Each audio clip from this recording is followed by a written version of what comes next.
विधी संघर्षित बालकांच्या ताब्यातून चोरीची मोटारसायकल ताब्यात.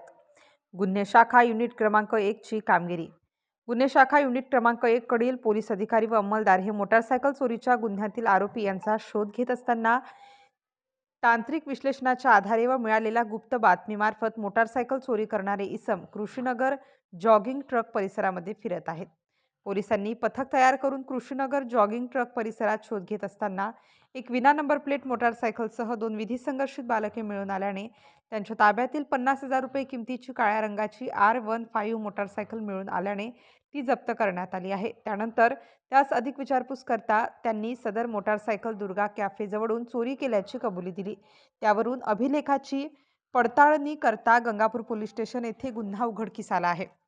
सदर कामगिरी संदीप कर्णिक, पोलीस आयुक्त नाशिक शहर, प्रशांत बच्छाव, पोलीस उपायुक्त गुन्हे, संदीप मिटके, सहाय्यक पोलीस आयुक्त गुन्हे शाखा यांचे मार्गदर्शनाखाली वरिष्ठ पोलीस निरीक्षक मधुकर कड, सहाय्यक पोलीस निरीक्षक हेमंत तोडकर, पोलीस उपनिरीक्षक चेतन श्रीवंत, पोलीस हवालदार रवींद्र आढाव, पोलीस हवालदार विशाल काठे, पोलीस हवालदार योगीराज गायकवाड, पोलीस हवालदार नाजिम खान पठाण, पोलीस अंमलदार आप्पा पानवड, पोलीस अंमलदार विलास चारोस्कर अशांनी केलेली आहे.